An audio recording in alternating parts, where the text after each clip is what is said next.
Hi, this is Ronnie here at the Woodstock Fruit Festival 2014, and I'm here with my friend Jim Horan, who we've just met in the last couple of weeks, and it's been some interesting conversations with you, so I thought I would try and capture that a little on camera.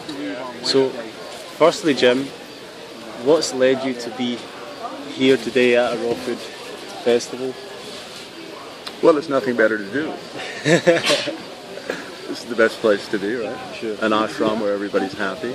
They're inquiring into their own lives and making friendships along the way. But for more detail, like how did you get into raw foods or healthy living in the first place? When was that? It was, I was introduced to raw foods in 1975, might have been 76, by a gal who gave me a couple of books. And I read the books, which were Arnold Ehret and Norman Walker. And for some reason, the penny dropped. And ever since then, I have been predominantly raw, not always. But it's been probably, maybe it's the most major change in my entire life, from drinking, drugs, and questionable nightlife. So it pulled me out of all of those bits of exhaustions and allowed me to inquire into my own life and eating and seeing a lot of places and just enjoying the beauty of the Holy Communion that I think raw food actually represents to us in all of history, and presently it's being sort of rediscovered by us. And through raw foods you got into what you call the natural, unnatural food. Yes, I also was in the unnatural, natural food business. Right. I went to California chasing fruit in about 77 maybe, and then I became a distributor of the unnatural, natural food products. One was Food for Life, which was the, Food for Life, which is the Ezekiel bread and things like that. And then I had, from that sprouted a business that I was the president of, was named Nature's Warehouse, and we had products in about 6,000 stores. But actually the memory or the appreciation of raw foods was one of the reasons that I actually sold out of that business. And the last 23 years I have been trying to live a natural dash, cultural dash, mysterious life. And that took you to the Cook Islands? Yeah, among other places from California. It took me to live in the Cook Islands for 6 years, for 8 years, 6 months a year. And the other months I would travel around the world and, touching and spending time in India and Nepal and Bali, and having the company of teachers and discussing the higher possibilities of what proper diet was. What it could lead us to. And in the yogic world, the description of proper diet is a non-irritating diet, not overeaten. And I think that the particular beautiful thing that I've seen in these last 2 weeks here is that the population here, especially the athletic population, has exemplified something that I never really believed could be accomplished. And we had little bits of it maybe in the 1970s of these stories like Arnold Ehret, but I never saw anything so accomplished in the physical realm as I've experienced here in the last 2 weeks about the people, their stories, and their accomplishments in the physical part. And from that I also believe that there's going to be more development in higher level parts about things that have a tendency to reduce your ego more, which would be like traditional yogic or religious paths through a kind of a pure filter. So I have a lot of hope that the newer generations or the younger generations will really take this entire movement to levels that have not been remembered perhaps in thousands of years.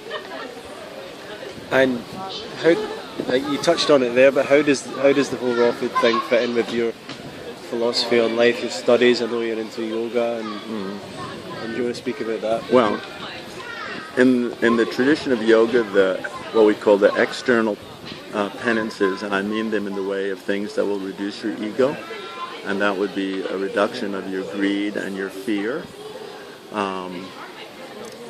The highest one in the external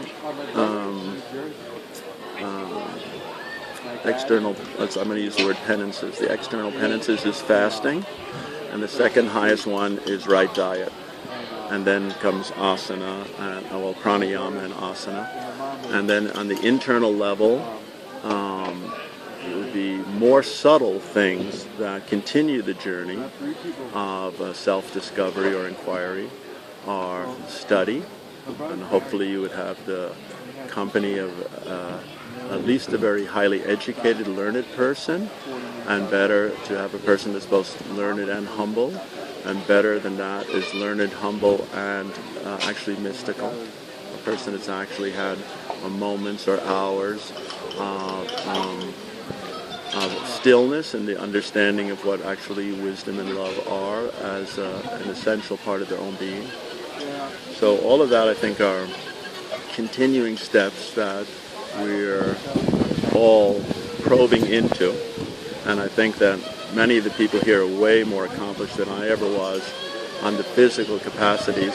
And maybe as they look into these other levels more and more, that they will have, absolutely vast changes that would benefit themselves and everybody that ever touches them. Sure.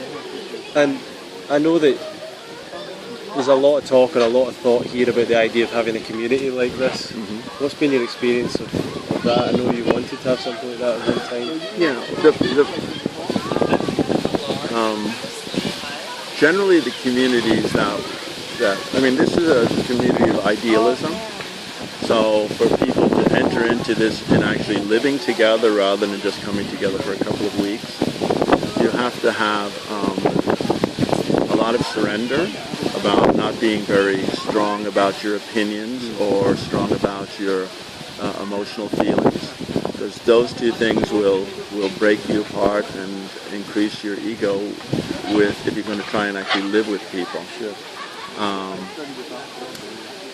This is a diet of forgiveness, and the forgiveness not only includes yourself, because healing is the forgiveness of your ignorance, but also the next step is also to share that, and that forgiveness with other people is another layer for the entire inquiry that this is actually what's actually going on here at a deeper or more subtle level. Many people are recognizing these things, but maybe they're not being able to put it into traditional terminology, so they don't actually know that that's happening to them. I can say that in my own life, in my 40s, and I'm in my second half of my 60s now, I had athletic experiences that matched the commentary here, but I didn't know. Yeah. I didn't know that there weren't other people around me doing the same thing, so I could have a conversation and a kind of an understanding about what that actually was. I thought it was just a temporary phenomena, and people here are basically exploring the fact of it not to be temporary, but actually to be something that you could establish as your life. Yeah. Very beautiful. Cool. And what would be your thoughts on how to live a good life? Happy life? What does that mean? Well, to me, to live a happy life is, number one is to fulfill your duties, and those duties are whatever you've taken on in this life, or whatever appears to you in front of you in the moment, and try to be as harmless to that as possible. And the way that I would frame it is that in any moment you can judge something either good, which means that you make gods in your life, or bad, and you make devils in your life, or not judge it at all. And that's actually the traditional way to freedom, is not to judge. So I would say something like that. Huh? Awesome. Yeah. Well, thanks, Jim. Is that it?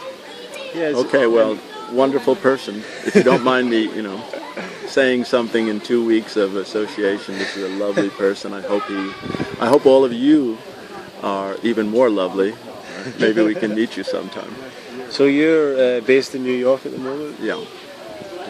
So would you be, I don't know if anyone wants some encouragement or help with this, would you have any, what's your email or whatever if they want to?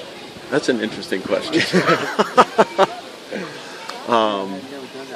Well, let's say that if somebody's really sincere and they want to contact you, you'll have my email. Okay, cool. Because I'm not a public speaker or a figure, I should say. I like to sit in Central Park like a turtle on the rock, you know, things like that. So people can maybe find you in Central Park? That's possible. That's possible. Thanks, Jim. Thank you.